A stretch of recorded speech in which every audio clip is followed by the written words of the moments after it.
సత్సంగత్యం విశ్వాసాని వికాసానికి ముఖ్యాంశం. ఎండుకట్టెలను, జిదుగులను పోగుచేసి కష్టపడి ఎవరైనా మంట రాజేస్తే దాని సెగతో అనేకులు చలికాచుకుంటారు. అలాగే తీవ్ర జపాలను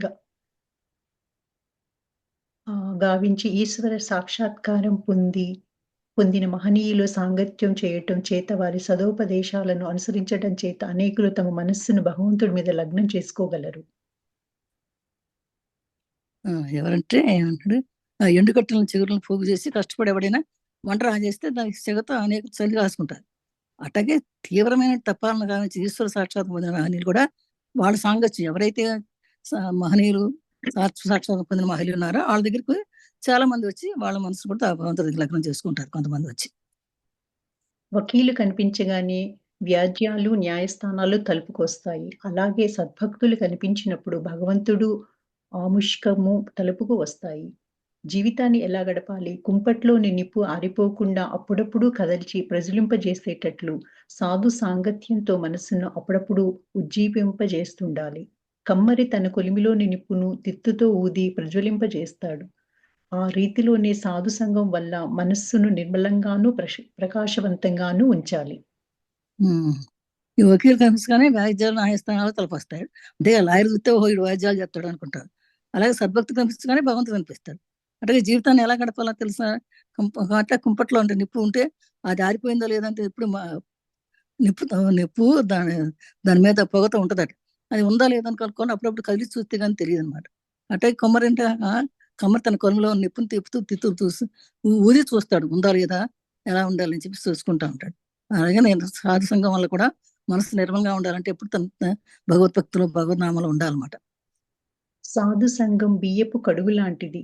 కళ్ళు తాగటం చేత కలిగే మత్తును పోగొట్టే శక్తి బియ్యపు కడుగుకు ఉంది. అలాగే విషలోలురైన పామర్లకు ఆ లోలత అనే మత్తును తొలగించే శక్తి సాధు సాంగత్యానికి ఉంది. జమీందారు ప్రతినిధి శిస్తు వసూలు చేయడానికి పల్లెలకు పోయినప్పుడు రైతులను నానా విధాలుగా పీడిస్తాడు. అతగాడే తిరిగి వచ్చి యజమాని సమక్షంలో ఉన్నప్పుడు తన ధోరణిలో మార్చుకుని ఎంతో యోగ్యుడై రైతులను దయతో చూస్తూ వారి కష్ట నష్టాలను బాగా విచారించి అందరికీ నిష్పక్షంగా న్యాయాన్ని జరిపించ ప్రయత్నిస్తాడు. రైతులను పీడించే ఈ గుమస్తా యజమాని కారణంగాను అతడి సమక్షంలో ఉండడం వల్ల యోగ్యుడై వర్తిస్తున్నాడు. అలాగే సాధుజనుల సహవాసం దుర్మార్గులకు సైతం భయభక్తుల్ని కలిగించి వారిని సన్మార్గులను చేస్తుంది. ఏమంటున్నాడంటే సాధు సంఘం వాళ్ళంటే ఎట్లా అంటే బియ్యం కడిగిన వాళ్ళంటే, ఎందుకంటే కళ్ళు తాగడం చేత మొత్తం పోగొట్టే శక్తి బియ్యం గింజకు ఉంది. అలాగే విషయాలు లోనైనటువంటి పామరులు అంటే బయట విషయాలు తాగడం, పాకాడడం అలాంటి విషయాలు ఉన్నటువంటి వాళ్ళకి మొత్తం సాంగత్యం ఉంటుంది. అందుకని అట్లాంటి వాళ్ళ దగ్గరికి జారకూడదు ఎవరు అని చెప్పడానికి. జమీందారులు ఎప్పుడు శిస్తు వసూలు చేయాలంటే కష్టపడి పల్లెలకు పోతాడు, నానా విధంగా వాళ్ళందరికీ పీడిస్తాడు. అమ్మో ఇడు వచ్చాడా, అమ్మో ఫీజు కట్టాలి, మనం ఈ ట్యాక్స్ కట్టాలి అని చెప్పేసి వాళ్ళు భయపడతా ఉంటారు. అలాగే వాళ్ళకి కష్ట నష్టాలు బాగా వచ్చినప్పుడు వాళ్ళకి మనకి కష్టాలు నష్టాలు వచ్చినప్పుడు వాళ్ళు మళ్ళీ కష్టాలను తీర్చడానికి కూడా ప్రయత్నం చేస్తారు. అలాగే రైతులను పీడించే గుమస్తా కానీ భయంగా ఉంటుంది, అండ్ వాళ్ళకి మంచిటువంటి పనులు చేస్తుంటేనే సుఖంగా ఉంటుంది. అలాగే ఎప్పుడు సన్మార్గుల్ని సహవాసం ఉంటుంది మంచిది, దుర్మార్గుల సహవాసం మంచిది కాదు అని చెప్పడం ఉంది. తడిసిన కట్టెలనైనా నిప్పు సెగను పెడితే త్వరలోనే ఇండి బాగా మండుతాయి. అలాగే సాధు సాంగత్యం లౌకికుల హృదయంలోని లోభ మోహాలనే తేమను హరిస్తుంది. అప్పుడు వివేకాగ్ని వారిలో రగులుకొని ప్రకాశిస్తుంది. జగజ్జనని అయిన ఉమా హిమవంతుడు కుమార్తెగా అవతరించినప్పుడు ఆ సర్వశక్తిమయి తన దివ్య రూపాలను అనేకం చూపి అతన్ని ధన్యుని గావించిందని పురాణాల్లో వింటాం. కానీ గిరిరాజు వేదవాచ్యమైన బ్రహ్మాన్ని చూపమని కోరగా ఆమె ఇలా అంది: తండ్రి, బ్రహ్మాన్ని దర్శించాలంటే సర్వసంగం పరిత్యాగం చేసిన సాధు సాంగత్యం చేయాలి సుమా. ఇది గొప్ప విషయం. అది తెలిసిన కట్టెలను ఎట్టయితే నిప్పు పెడితే త్వరగా మొదట మండవు, కానీ తర్వాత మెల్లిగా త్వరగా పక్కన పెడితే ఆ సెగన పెడితే తర్వాత మండుతాయి. అలాగే సాంగత్యం వాళ్ళు కూడా, ఈ సాధువులు సాంగత్యం ఉన్న వాళ్ళు కూడా లౌకిక మతంలోకి వెళ్ళి లోభమోహాలను తీసేస్తారు అని చెప్పేసి వివేకాగ్ని మంచి జ్ఞానం కలిగిస్తారు అని చెప్తారు. ఎలా అంటే ఒకసారి అంటే జగజ్జన్ని అంటే పార్వతీదేవి హిమవంతుడు తన తండ్రి అయిన హిమవంతుడు కుమార్తె పుట్టినప్పుడు ఆమె చాలా శక్తివంతురాలని, ఆమె తన దివ్య రూపాలను అనేక చూసి అతను ధన్యగా తండ్రి. కానీ ఆ గిరిరాజు ఉన్నాడు తండ్రి, వేదవాచన బ్రహ్మాన్ని చూపని కోరాట. నువ్వు ఎక్కడున్నావు, బ్రహ్మాన్ని చూపిస్తామా అంటే ఆమె అంతంట, తండ్రి బ్రహ్మాన్ని దర్శించడానికి సర్వసంప్రత్యాగం చేసి సాహసం కావాలి, కానీ ఊరికే బ్రహ్మాన్ని చూపించమంటే కుదరదని చెప్పిందంట జగజ్జన్. అందుకని మనం ఏమీ చేయకుండా ధ్యానం చేయకుండా ఏం చేయకుండా నాకు రావాలి అని అంటే కుదరదు. అన్ని కొన్ని నియమాలు పాటిస్తేనే ఆ బ్రహ్మాన్ని చూడగలము అని చెప్తున్నారు. ఏనుగు శరీరాన్ని శుభ్రంగా తోమి కడిగాక దాన్ని యథేచ్ఛగా విడిచిపెడితే వెంటనే అది శరీరాన్ని మలినం చేసుకుంటుంది. కానీ దాన్ని చావిడిలో కట్టేస్తే పరిశుభ్రంగానే ఉంటుంది. అలాగే సత్సాంగత్యం ప్రభావంతో నువ్వు చిత్తశుద్ధిని పొంది తరువాత పామర జనంతో యథేచ్ఛగా సంచరిస్తే ఆ చిత్తశుద్ధిని త్వరలోనే కోల్పోతావు. అలా కాక నీ మనస్సును భగవంతుడి మీద స్థిరంగా నిలిపితే ఇక ఎన్నటికీ మనోమాలిన్యం పొందవు. ఈ విధంగా అయితే ఏనుగు శరీరాన్ని శుభ్రంగా కోల్పోతే కొంచెంసేపటికి బయటికి వెళ్ళిపోతే మురికి పోసేసుకుంటుందట, అది ఉండదట. అలాగే చావళ్ళు కట్టేస్తే శుభ్రంగా పడి ఉంటుంది. అట్టగా నీకు చిత్తశుద్ధి నీ లోపల ఉండాలి అంటే ఏచ్గా సంచరించి ఇష్టం వచ్చినట్టు తిరిగితే నీకు చిత్తశుద్ధి ఉండదు. కాక ఎప్పుడైతే స్థిరంగా కూర్చుని భగవన్నామం చేసుకుంటావో నీకు మనోమాలిన్యాలు పోయి హాయిగా కూర్చుని ధ్యానం చేసుకుంటావు.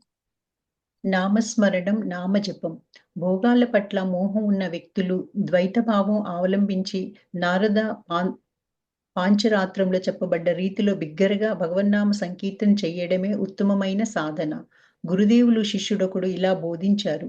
భక్తి మార్గంలో సులభంగా ఇంద్రియ నిగ్రహం లభిస్తుంది. మానసంలో భగవద్భక్తి వృద్ధి పొందే కొద్దీ విషయభోగాలు రసహీనంగా కాంక్షిస్తూ ఉంటాయి. తమ బిడ్డ మరణించిన రోజు ఇంద్రియ సుఖాలు భార్యాభర్తలను ఆకర్షించగలవా? అలాగే నామస్మరణ నామజపాన్ని గురించి చెప్తున్నారు ఇక్కడ. ఈ భోగాల పట్ల మోహాల పట్ల వ్యక్తులు ద్వైతభావం రెండు రకాలుగా ఉంటాయి భావాలు. అందుకని అలా ఉండకూడదు. ఎప్పుడు కూడా భగవన్నామం ఉంటే ఒకే రకమైన సాధన చేయాలన్నమాట. అట్లా గురుదేవులు శిష్యుడు ఒకసారి నాడంట, భక్తి మార్గం సులభంగా ఉందా, భక్తి మార్గంలో సులభంగా ఇంద్రియ నిగ్రహం లభిస్తుంది అన్నాడట. అంటే మానసంలో భక్తి మార్గం వృద్ధి పొందే కొద్ది విషయభోగాల మీద పోతుంది, రసహీనంగా అయిపోతాయి. అంటే తన బిడ్డ మరణించిన రోజున ఇంద్రియ సుఖాలు భార్యాభర్తలు ఆకర్షించగలవా అని అడుగుతున్నాడు. కానీ శిష్యుడు భగవంతుడికి నాకు భక్తి అది కుదరదు. అది భక్తి మార్గంలో ఉండే, ఇంద్రియ నిగ్రహంలో ఉండే, మానసంలో భక్తి మార్గం ఉంటేనే నీకు విషయభోగాల మీద అనురక్తి ఉండదు అని చెప్తున్నాడు. కానీ భగవంతుడిలో నాకు భక్తి కుదిరింది అన్నాడు ఒక శిష్యుడు. నిరంతరం భగవన్నామాన్ని స్మరించు. దానివల్ల సమస్త పాపాలు, కామ క్రోధాలు నిర్మూలితమవుతాయి. భోగవంచలన్నీ అదృశ్యమవుతాయన్నారు శ్రీరామకృష్ణులు. కానీ భగవన్నామంలో నాకు రుచి కలగకుంది అన్నాడు శిష్యుడు. అలా కలగకుంటే నీ నామంలో రుచి కలుగ చెయ్యి అని తీవ్ర పరితాపంతో భగవంతుణ్ణి వేడుకో. నిస్సహాయంగా నీ ప్రార్థనను ఆలకించి సఫలం చేస్తాడు. నీ నామంలో నాకు రుచి కలగలేదు, సంధి కొట్టిన రోగికి పూర్తిగా అన్నహితపు తప్పిన పక్షంలో ఇక అతడు జీవితాశ వదులుకోవలసింది. అలా కాక కొంచెమైనా అన్నహితపు ఉంటే వ్యాధి కుదురుతుందని ఆశించవచ్చు. కాబట్టి భగవన్నామంలో రుచి చూడమని ఆనందపడమని చెప్తున్నాను. అతని నామాన్ని స్మరించు. దుర్గానామం, కృష్ణానామం, శివనామం ఏదైనా సరే నామస్మరణంలో నిత్యం ఆకర్షణ, ఆనందము వృద్ధి కాగా ఇక నీకు భయం లేదు. చిత్తభ్రమ, సంసార మోహం నివారణ కావాలి. అప్పుడు తప్పక అతడి అనుగ్రహం నీకు లభిస్తుంది. అది శివుడు శిష్యుడు అన్నట, భగవంతుడితో నాకు భక్తి కుదరకుందే, కుదరట్లేదు నాకు అన్నాడు. అయితే నిరంతరము భగవన్నామం స్మరిస్తే దానివల్ల సమస్త పాపాలు, కామక్రోధాలు నిర్మూలమవుతాయి, భోగవాంఛలు అదృశ్యం అవుతాయి అని చెప్తాడు. అదే చూడండి. కానీ భగవన్నామంలో నాకు రుచి కలుగుతుంది, కలగకుంది. భగవన్నామంలో కాదని అప్పుడు అన్నాడు, నీకు భగవన్నామంలో భక్తి కలగకుంటే నీ నామంలో రుచి కలగలేదు, కలగజేయ అని చెప్పి ఒక తీవ్ర పరితాపంతో భగవంతుని వేడుకోవాలి. ఓ భగవంతుడా, నీ నామంలో నాకేం కలగట్లేదు, నాకు నిస్సంశయంగా నీ ప్రార్థన ఆలకించి సఫలం చేస్తాను, కానీ నీ నామంలో నాకు రుచి కలగట్లేదు అని అడుగు. ఆ ఎట్లా అంటే సంధి కొట్టిన పూర్తి రోగికి అంటే జ్వరం వచ్చింది అనుకోండి, అన్నహితం పోతుంది, అన్నం తినాలనిపించదు. కానీ ఒక్క జీవితం ఆశ వదులుకొని అయ్యో నేను బతకాలి కనుక నేను కొంచెం తినాలి అని చెప్పేసి కొంచెం అన్నహితం చేసుకున్నాడు అనుకో, అప్పుడు వ్యాధి కుదురుతుంది. కాబట్టి భగవన్నామంలో రుచి ఉందే, లేదు అనుకోబాక, ఉంది అనుకో. రుచి ఉంది అని ఆనందంతో చెప్పుకో. అప్పుడు అతను స్మరించు. ఆనందం ఉంది, లేదు అనుకుంటే కాదు, ఉంది అనుకోవాలి.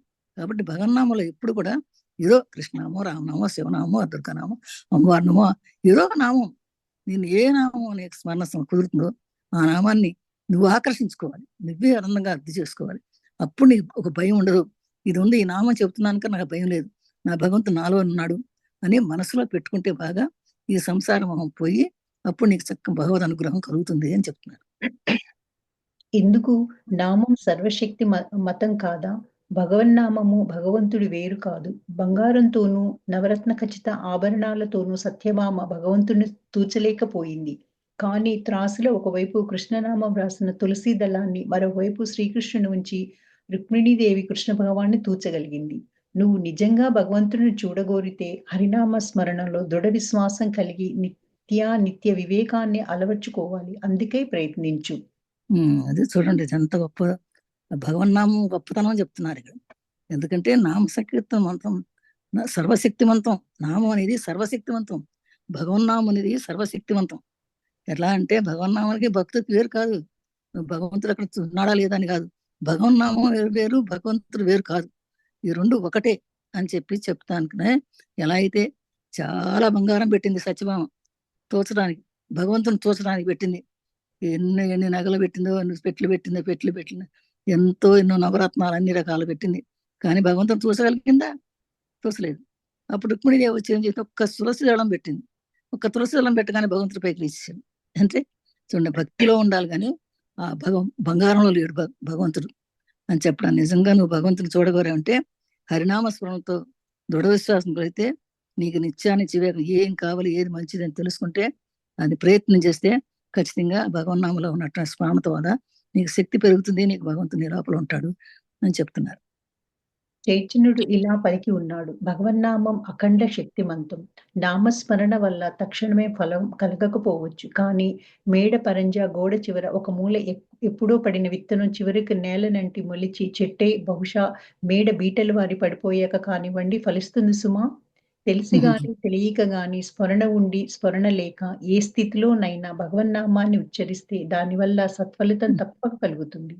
బుద్ధిపూర్వకంగా ఏటికి వెళ్లి స్నానం చేసిన వ్యక్తికి స్నాన లాభం దక్కుతుంది. మరొకడిచే నీళ్లలోకి దోయబడ్డ వ్యక్తికి స్నానఫలం కలుగుతుంది. అంతేకాక గాఢ నిద్రపోతున్నప్పుడు ఎవరైనా మీద నీళ్లు పోసినా స్నానం ప్రాప్తిస్తుంది. బాగా చెప్పాడు చైతన్య చెప్పాట. భగవన్నామం అతి శక్తివంతం. ఎప్పుడు భగవన్నామం చెప్పుకోండి, మనసు లోపల ఎప్పుడు భగవన్నామం చెప్పుకోండి, భగవంతుడు నాలో ఉన్నాడు అని. ఆ భగవన్నామం ఎప్పుడు నామస్మరణ లోపల లోపల పైకి ఏం చెప్పక్కర్లా, లోపల చెప్పుకుంటే నీకు ఎప్పుడు కూడా ఆ ఆశయం ఉంటుంది. ఏ విధంగా అంటే ఒక గోడలో ఒక్కోసారి మీరు చూస్తుంటారు, ఒక చిన్న గిత్తనం ఎట్లాగో పడుతుంది, అది పడి ఒక మొక్క వస్తుంది, వచ్చి ఆ పెద్ద గోడని పెద్ద బంగాళాన్ని కూడా బీట్ల వారు చేయగలుగుతున్న శక్తి ఉంటుంది ఆ గింజకి. అదే మరి భగవన్నామం అంటే. మనం తెలిసి కానీ తెలియక కానీ స్మరణ ఉండి కానీ లేక ఏ స్థితిలోనే సరే ఎప్పుడు కూడా ఆ నామం ఒకసారి మొదలుపెట్టి చేస్తున్నామంటే ఎప్పుడు ఆగకుండా ఆ భగవన్నామాన్ని ఉచ్చరించండి. నాలుగు మీద ఎప్పుడు ఆ భగవన్నామం ఉంటే నీకు తప్పకుండా సత్ఫలితం వస్తుంది.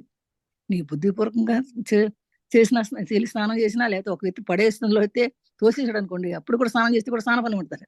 కానీ ఒకవేళ గాఢంతో పోయిన నీ మీద నీళ్ళు పోతే స్నాన ఫలితం ఉంటుంది కదా అని చెప్తాను. అది బలవంతం ఉండకూడదు. ఎప్పటికీ అలా చేస్తూ ఉంటే తప్పకుండా నీకు జ్ఞానం వస్తుంది. తెలిసో తెలియకో ఎలాగైనా అమృత సరోవరంలో పడితే మానవుడు అమృతుడవుతాడు. ఇష్టపూర్వకంగా కానీ ఇతరుల ప్రేరేపణచే గాని ఏ విధంగానైనా భగవన్నామస్మరణ చేసేవాడు చివరకు అమృతత్వాన్ని పొందుతాడు. బ్రహ్మ సాక్షాత్కారానికి భగవన్నామమే చాలని ఒక ధర్మబోధకుడు పలుకగా గురుదేవులు ఇలా అన్నారు. నిజమే, భగవంతుడి దివ్యనామం అఖండ శక్తిమంతం, సందేహం లేదు. కానీ భక్తి లేనిది అది చాలా. భగవంతుడి కోసం పరితపించాలి. కామినీ కాంచనాల మీద మనస్సు ఉంచుకొని భగవన్నామ స్మరణ చేస్తే లాభం ఏమిటి? కేవలం మంత్రంతో తేలుకాటు మానదు. ఆవు పిడక పొగను కూడా అక్కడ వెయ్యాలి. ఒకసారి భగవన్నామాన్ని ఉచ్చరించినందువల్లే మానవుడు సమస్త పాపాలు హరించుకుపోతాయి, సంశయం లేదు. కానీ వెనువెంటనే మానవుడు పాపకృత్యాలను చేస్తున్నాడే, ఇక మళ్ళా పాపం చేయనని ఒట్టు పెట్టుకోవడానికి అతగాడికి మనోబలం చాలదు. గంగా స్నానం సమస్త పాపహారం. అయితేనే పాపాలు తొలగి ఒడ్డునున్న చెట్టు మీద పొంచి ఉండి మానవుడు స్నానం చేసి యువతలకు రాగానే అతగాడి భుజాల మీదకు దుంగుతాయని చెప్తారు. కాబట్టి కొన్ని అడుగుల దూరం నడవడానికి ముందే అవి వచ్చి అతడిపై పడుతున్నాయి. మళ్ళా అతగాన్ని ఆవేశిస్తున్నాయి. కాబట్టి భక్తి లాభం కలగజేయమని పేరు ప్రతిష్టలు, శరీర సుఖాలు మొదలైన క్షణిక విషయాలలో మోహం క్షీణింపచేయమని భగవంతుని వేడుకుంటూ సదా అతడి నామస్మరణ చేస్తూ ఉండు. అలాగే మనం ఎలాగే అమృత సరోవరం, మానస సరోవరం అంటారు కదా, ఆ సరోవరంలో పడితే నువ్వు నువ్వు ఇష్టంగా పూర్వకం వెళ్ళినా, ఇష్టం లేకపోయినా ఇతరులతో వెళ్ళినా కూడా ఆ భగవన్నామస్మరణ చేసి చివరికి అమృతత్వాన్ని పొందుతారట అందులోకి వెళ్తే. అలాగే బ్రహ్మసాక్షాత్ భగవన్నామం ఒక ధర్మం చెప్తున్నాడు. గురువులు ఇలా అన్నారట, నిజమే భగవంతుడు దివ్యనామం అఖండ శక్తివంతం. ఈ దివ్యనామం అనేది అఖండ శక్తివంతం. నీకు ఎంతో శక్తి వస్తుంది, తెలియదు, నీకు కనపడినట్టు శక్తి వస్తుంది భగవన్నామం లోపల ఉంటే, సందేహమే లేదు అసలు. కానీ భక్తి లేనిదే అది కుదరదు. నీ భక్తితో అనాలి, కానీ భక్తి లేకుండా ఊరికే ఏదో నా మాత్రంగా అంటే కుదరదు. అది అని కామినీ కాంచాల మీద మనస్సుని భగవన్నామస్మరణ చేస్తే ఏం లాభం లేదు. నీకు కామినీ కాంచడానికి ఏం లేకుండా నీకు డబ్బులు కావాలి, అనవసరంగా డబ్బులు తీసుకోవాలి, లంచాలు పెట్టేవాడికి భగవన్నామం చేసిన ఏం లాభం ఉండదు. కేవలం మంత్రంతో తేలికాడు మాందట, ఆవు పిడక పగన కూడా అక్కడ చేస్తే అప్పుడైతే తూతున్నట. అలాగే ఒక్కసారి భగవన్నామం ఉచ్చరించడం వల్ల మానవుడు సమస్త పాపాలు హరించిపోతాయి, సంశయం లేదు. కానీ మేమేంటే పాపకృత్యాలను చేస్తాడే, మరి అవి చేయకూడదు, అవి మళ్ళీ పావనం చేయమని మళ్ళీ వేడుకోవాలి. అంటే గంగా స్నానం సమస్త పాపకరణం అంటే పాపాలతో ఒడ్డు మన్ను తీసి కొంచెం ఉండి మానవుడు స్నానం చేసి ఇతర రాగానే మళ్ళీ అతని భుజాల మీద దుమ్ముకుంటే ఎట్లా? కొన్ని అడుగులు దూరం నడవడం ముందే వచ్చి అతనిపై పడుతున్నాయి, మళ్ళా అతగాన్ని ఆవేస్తున్నాయి. కాబట్టి భక్తి కలిగి లాభం చేయమని పేరు ప్రశ్నలు శిక్షకాలు తుచ్చమని కనుక్కు తెలుసుకోవాలి. భగవంతుని వేడుకుంటూ సదా భగవన్నామం చేసుకుంటూ ప్రేమతో అందరినీ భక్తితో ప్రేమతో ఉండాలి. కానీ మళ్ళీ వచ్చి ఈ సంసార బంధంలో పడి కాసేపు మర్చిపోవడం ఎప్పుడు ఎల్లప్పుడూ భగవన్నామస్మరణ ఉంటే అది నీకు ఎంతో శక్తినిస్తుంది అని గురుదేవులు చెబుతున్నారు. నలుసంతని పడగానే కొండంత దూది తగలబడి బూడిదైపోయినట్టు కదా ఈ పావన భవనాన్ని భక్తితో కీర్తించినంత మాత్రాన్ని ఈ పాపాలని పట్టాపించడం. అందుకని ఎంత పెద్ద దూది ఉందనుకోండి, పెద్ద బేళ్ళు దూది, ఆ దూదికి చిన్న ఒక అగ్గిపుల్ల కడ కానీ మొత్తం మండిపోతుంది. అట్లాగే నువ్వు చేసినటువంటి భగవన్నామంతో నీ కీర్తి అంతా, నీకు అంత పాపం చేసిన పాపం అంతా కూడా పటాపంచలైపోతుంది ఈ భగవన్నామం వల్ల. లౌకికులకు భక్తి సాధనలు కేవలం తాత్కాలికాలు, వాటి వల్ల స్థిరమైన సంస్కారం కలగదు. కానీ భగవద్భక్తి పరాయణులు ప్రతి శ్వాసతోనూ భగవన్నామాన్ని ఉచ్చరిస్తారు. కొందరు తమలో తాము ఓం రామ ఓం అని నిరంతరం స్మరిస్తూ ఉంటారు. జ్ఞానయోగులు సోం హ అంటూ స్మరిస్తూ, కొందరు నాలుక సదా కదులుతూనే ఉంటుంది, ఏ స్తోత్రాన్నో మంత్రాన్ని ఉచ్చరిస్తూనే ఉంటుంది. ప్రశాంతమైన ఒక స్థలంలో కూర్చొని మౌనంగా భగవన్నామాన్ని స్మరిస్తుండటమే జపమనబడుతుంది.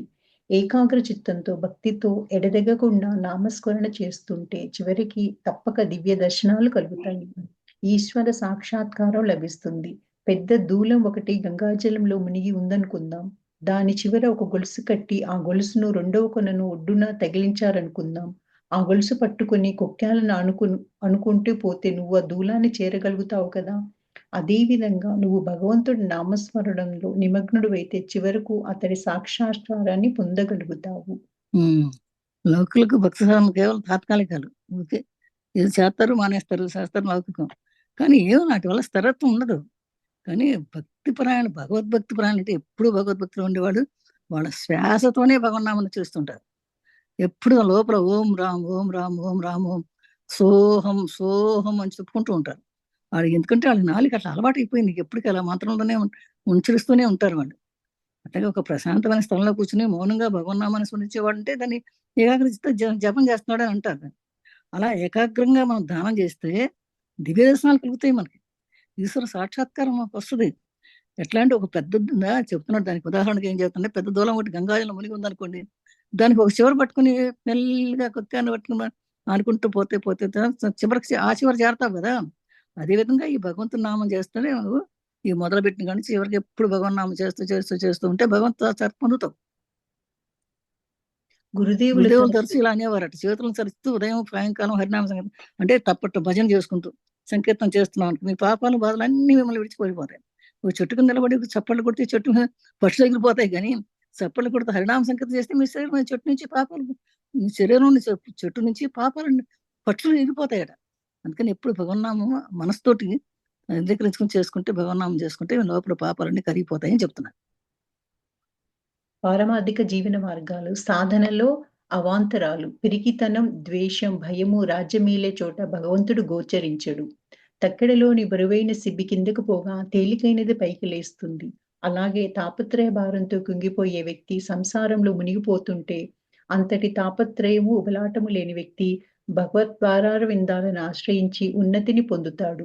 ఇతరుల గుణగణాలను గురించి చర్చిస్తూ కాలం గడిపే వ్యక్తి జీవనం వ్యర్థమైపోతుంది. ఎందుకంటే అతడి కాలం ఆత్మ చింతనలో గాని, పరమాత్మ చింతనలో గాని వినియోగపడడం లేదు. పైగా ఇతరులను మంచి చెడులను విమర్శించటంతో వ్యర్థమైపోతుంది. ఇవన్నీ సాధనలో అవంతరాలు మాట. మనకి ఎలా సాధన చేస్తుంటే ఏమైనా అవంతరాలు వస్తాయి కదా! అవి ఏమంటే పిరికితనం ఉంటే ద్వేషం, భయము, రాజ్యమేల చోట ఈ భగవంతుడు మనకు గోచరించరు. పిరికితనం ఉంటే ఏముంది? పిరికితనం ఉంటే ద్వేషం, భయాలుంటే సాధన ఎన్ని సాధనలు మనం చేయలేము. మన సాధన అంటే ధ్యాన సాధన చేయలేము అనమాట. ఎన్ని ధ్యాన సాధన వచ్చే అవాంతరాలు ఇవన్నీ కూడా అట్లాగే తక్కిడిలో ఉన్నటువంటి బరువైనట్టు సిపి కిందకి పోతుంటే ఓ పక్క తేలికపోతే తింది. అలాగే తాపత్రయాలు తిరిగిపోయే వాళ్ళకి ఈ సంసారం పోతుంటే వాళ్ళకి తాపత్రయాల్లోనే ఉంటది కానీ ఈ భగవద్భక్తిలో ఏమీ ఉన్నతులు పొందలేరు అని చెప్తున్నారు. మనస్సు ఎలాంటి దశలో ఉన్నప్పుడు భగవత్ సాక్షాత్కారం లభిస్తుంది? మనస్సు ప్రశాంతంగా ఉన్నప్పుడు భగవంతుడు సాక్షాత్కరిస్తాడు. మనస్సు అనే సరస్సును కోరికలనే గాడ్పుల కల్లోలం పరుస్తుంటే అందులో దేవుడి ప్రతిబింబం గోచరించదు. భగవత్ సాక్షాత్కారం అలాంటి స్థితిలో అసంభవం. కడుపు నిండి ఉన్న అజీర్ణవాతంతో బాధపడుతున్నా కూడా కమ్మని పిండి వంటలు, ఊరగాయలు కంటపడగానే ఎవరికైనా నోరూరుతుంది. ఒకడిలో అణుమాత్రం లోభిత్వం లేకపోవచ్చు. పరమ పవిత్ర భావాలు ఉండవచ్చు. అయినా సంపద, ఇతర కామార్థాలు కంటపడగానే అతడి మనస్సు రెపరెపలాడుతుంది సుమా! మనస్సులో ఎలాంటి దశలో ఉన్నప్పుడు భగవత్ సాక్షాత్కారం లభిస్తుంది అని చెప్తేనే మనసు ప్రశాంతంగా ఉంటేనే భగవత్ సాక్షాత్కారం లభిస్తుంది. ఈ మనస్సునే మీకు అటు ఇటు ఇటు అటు తిరుగుతుంటే భగవత్వం జరగదు అని చెప్తున్నారు. అట్లాగే కడుపు నిండి ఉన్నా కూడా అజీర్ణంతో బాధపడుతున్నాడు అనుకోండి, కడుపు నిండిపోయింది అజీర్ణం పక్కన కూడా ఇంకా కమ్మని పిండి వంటలు తినాలి అంటే నోరు ఊరుతుంది. కానీ అలా ఉంటే అలా లోభత్వం పోవల్ల పరమ పవిత్రమైనట్టు ఉండవు పరమ పవిత్ర భావాలు ఉండవు. అందుకని సంపద ఇతర కార్యక్రమాల వల్ల కంటపడగానే అతని మనసు రేపరాడు. అంటే ఇతర కార్యక్రమాలు అంటే సంపద ఉన్నా కూడా ఇతర కామార్గాలకు వెళ్ళిపోతాడు. అందుకని అట్లా ఉండకూడదు. మనసు ఎప్పుడు నిలకడగా ఉంటే బాగుంటుంది అని చెప్తున్నారు. నూతిలోని కప్పలా ఉండవద్దు. నూతిలోని కప్ప నుయ్యే దాని ప్రపంచం. నూతి కంటే పెద్దది గాని, గొప్పది గాని మరేది దానికి గోచరించదు. అలాగే అందరూ స్వమత దురభిమానులే. తమ మతం కంటే, సంప్రదాయం కంటే ఉత్తమమైనది వారికి ఏదీ కనపడదు. శంకరులు వద్ద ప్రతి విషయంలోనూ ఆయన అనుకరించే ఒక మూర్ఖ శిష్యుడు ఉండేవాడు. శంకరులు శివోహం అన్నప్పుడల్లా శిష్యుడు శివోహం అనేవాడు. అతగాడి బుద్ధి గరపనించ శంకరులు ఒకనాడు కమ్మరి కులిమి సమీపంగా పోతూ మూసలో కరిగి ఉన్న ఇనుమును గైకుని తాగేశాడు. అంతేకాక శిష్యుని కూడా అలాగే తాగమని చెప్పారు. కానీ గురువు చేసిన ఈ పనిని శిష్యుడు చేయలేకపోయాడు. అప్పటి నుంచి అతడు శివోహం అనడం మానేశాడు. క్షుద్రానుకరణ ఎన్నటికీ కూడని పని. కానీ పెద్దల నడవడిని చూసి మన లోపాలను సరిదిద్దుకోవడం సదా శ్రేయస్కరం. నూతులోని కప్పలాగా ఉండొద్దు అంటాడు. అంటే నూతులో కప్పేమనుకుంటుంది, ఈ నువ్వే ప్రపంచం అనుకుంటుంది. ఎందుకంటే ఇంకా పెద్ద ఏం లేదనుకుంటుంది. ఇదే గొప్పది, ఇదే ప్రపంచం అనుకుంటుంది. అంటే సమత దురభిమానం ఉండకూడుతున్నారు. మనకంటే సాంప్రదాయం గొప్పది ఇంకా ఉత్తమైనది చాలా ఉందనుకోవాలి, కానీ ఇదే అనుకోకూడదు. అట్లాగే శంకర్ల వద్ద అంటే ఒకసారి ప్రతి విషయంలో ఆయన్ని చూస్తూ అనుకరిస్తూ ఆయన ఇప్పుడు కూడా శివోహం అంటాడు కదా, వీడు కూడా శివోహం. శంకర్లు అన్నప్పుడు వీడు కూడా శివోహం. శివోహానికి అర్థం తెలియకుండా శివోహం అంటాడు. ఏంటో ఇట్లా అంటాడు, వీడికి బుద్ధిగా ఉంది. శంకర్లు అన్నాడంట ఒకసారి కమ్మరి కొరిమి సమయంగా పోతూ మోసలో కలిగి ఉన్నట్టు ఇనుము తాగాడంట. తాగేస్తే శిష్యుని కూడా నేను తాగే కదా మరి నువ్వు కూడా తాగన్నాడంట.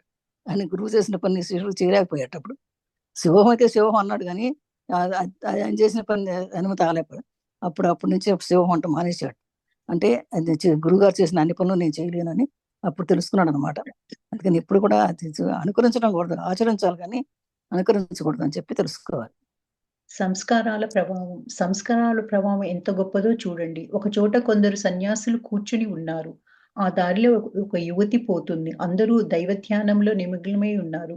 ఒక్కడు మాత్రం రహస్యంగా ఆమె మీద దృష్టిని సారించాడు. ఇలా ఆ స్త్రీ సౌందర్యంచే ఆకర్షింపబడ్డ అతగాడు గృహస్థుడై ఉండి సన్యాసంలో ప్రవేశించేటప్పటికి 3 పిల్లల తండ్రి అయి ఉన్నాడు. ఒకచోట విత్తుకొట్టిన 2 ఎద్దులను చూశాడు. ఒక ఆవు ఆ తోవలో పోతుండటం చూసి ఒక ఎద్దు ఉద్రేకపడింది. రెండవది శాంతంగా ఉంది. ఈ విచిత్ర ప్రవర్తనాన్ని చూసి వాటిని పూర్వ చరిత్రని విచారించాను. మొదటిది పెద్దదై ఆవులతో మెలగాక దానికి విత్తు కొట్టారట. రెండవది చిన్న గిత్తగా ఉండగానే విత్తు కొట్టినట్లు తెలియవచ్చింది. పూర్వాభ్యాసాలచే కలిగే సంస్కార బలం అంత గొప్పది. విషయ సుఖాలను అనుభవించకుండా సంసారాన్ని త్యజించిన సాధువులు స్త్రీలు కనిపించినప్పుడు కామోద్రేకాన్ని పొందరు. ఇక సంసార భోగాలను అనుభవించి వయసు చెల్లాక కాషాయాన్ని ధరిస్తే వారిలో చిరకాలం ఇంద్రియ నిగ్రహం అవలంబించిన వారి పూర్వ సంస్కారాలు మళ్ళా తలెత్తటం సంభవిస్తుంటుంది. ఈ సంస్కారాల ప్రభావం ఎలా ఉంటుందో చెప్తున్నాడు. ఈ సంస్కారాల ప్రభావం ఎంత గొప్ప ఉందో. ఒకసారి కొందరు సన్యాసులు కూర్చున్నారు. ఆ దారిలో ఒక యువతి పోతుందని అందరూ దైవధనంలో నిమగ్నై ఉంటే ఒక్కడ మాత్రం రహస్యంగా ఆమె మీద దృష్టి సారించాడు. మరి వాళ్ళకి ఎలా మరి సంస్కారం ఉంటుంది చూడండి. సన్యాసులు అయినటువంటి వాడు అలా స్త్రీ సౌందర్యంతో ఆకర్షింపడతాడు. గృహస్థుడై ఉండి సన్యాసంలో ప్రవేశించేటప్పటికే అప్పటికే 3 పిల్లలు ఉన్నారట. అయినా కూడా వాడికి ఆ సంస్కారం పోలేదు. అలా ఉంటుంది వాళ్ళ సంస్కారం. అలాగే ఒక చోట విత్తు కొట్టిన 2 ఎద్దులు ఉన్నాయండి. ఆవు తోల పోతుంటే చూసి ఒక ఎద్దు ఉతికే పడిందట. అంతే శాంతంగా ఉంది. రెండోనేమో శాంతంగా ఉంది. ఈ విచిత్ర ప్రపంచాన్ని చూసి వారి పూర్వశక్తి విచారం చేస్తే ఆ పెద్దదే ఆవుల్లో వెలిగాక దానికి విత్తు కొట్టారంటుంది. రెండవది చిన్న గిత్తగా ఉండగానే విత్తు కొట్టినట్టు తెలిసింది. అందుకే పూర్వాభ్యాసానికి అంటే పూర్వం ఉన్నటువంటి సంస్కారాలను వదలక ఆ విషయ స్వభాగాలకు ఆశ్రయించి తెగించి స్త్రీలు కనిపించినప్పుడు కామోద్రేకాన్ని పొందుతారు ఈ సన్యాసులు. ఈ సంసార భోగాలను అనుభవించిన తర్వాత చెల్లాక కాషాయం ధరించే వాళ్ళు చిరకాలం ఇంద్రనిగ్రహం అవలంబించిన వారి పూర్వ సంస్కారాలు మళ్ళీ తలెత్తడం ఉంటది.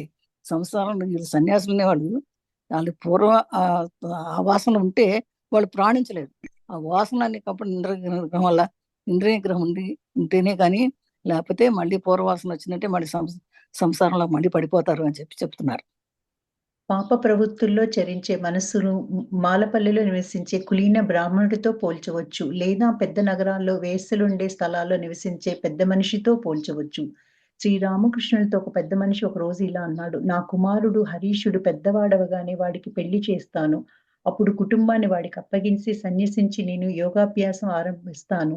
అందుకు గురుదేవులు ఇలా విమర్శనాత్మకంగా పలికారు: ఆ పక్షంలో భగవద్భక్తి సాధన చేయడానికి నీకెన్నడూ అవకాశం చిక్కదు.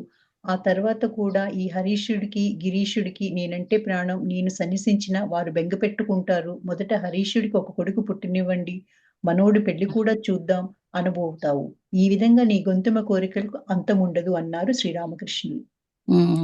పాపవృత్తిలో ధరించే మనసు మాలపల్లిలో వేసిన కులీన బ్రాహ్మణుడితో పోల్చొచ్చట. అంటే పాపం ఎక్కడుంటే అక్కడే మాలపల్లి అని కాదు, బ్రాహ్మణుడు అని కాదు, ఎక్కడైనా ఉండొచ్చు అని చెప్పడానికి చెప్తున్నారు. పెద్ద మనిషి చెప్తున్నారు. రామకృష్ణులు ఒకసారి అంట ఉన్నప్పుడు ఒక పెద్ద మనిషి వచ్చి ఇలా అంటే నా కుమారుని హరీష్ని పెద్దవాడు కాగానే పెళ్లి చేసేస్తాయ్యా అన్నాను. అప్పుడు కుటుంబానికి అప్పగిచ్చేసి నేను సన్నిహించి యోగాభ్యాసం చేస్తాను అనుకుంటాడు. కానీ గురుదేవులు ఇలా అన్నాడంట: ఆ పక్షంలో భగవంతుడికి సాధన చేయడానికి నీకెన్నడూ అవకాశం చెక్కదక్క. ఎందుకంటే తర్వాత కూడా హరీష్ మళ్ళీ తర్వాత అనుకుంటే ఇప్పుడే కొడుకు పెళ్లి చేయాలన్నావు, ఆ తర్వాత కొడుకు ఇంకో పిల్లడు పుట్టాలనుకుంటాం, అంతే కదా. అంతే నేను సన్నిహించకుండా నాకు బెంగ పెట్టుకుంటాను. ఎందుకంటే హరీష్ మళ్ళీ కొడుకు పుట్టాలనుకుంటావు కదా. అట్లా ఆ రకంగా చూసుకుంటే నీకు ఎప్పటికీ నీ కోరికలు అంతా ఉండదు అని చెప్తున్నారు. అయిపోయిందమ్మా వాటికి? అయిపోయిందమ్మా, పేజ్ అయిపోయింది, అందుకని స్టాప్ చేశాను. ఓకే అమ్మా, సరే. థ్యాంక్ యూ అమ్మా, థ్యాంక్ యూ సో మచ్ అమ్మా. ఓకే.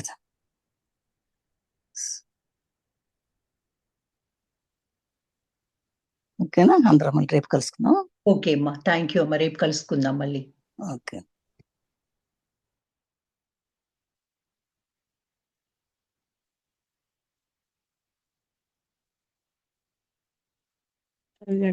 థ్యాంక్ యూ అమ్మా. థ్యాంక్స్ అండి. థ్యాంక్ యూ జన. థ్యాంక్స్ అండి. బాగుంది, బాగా నడుస్తుంది.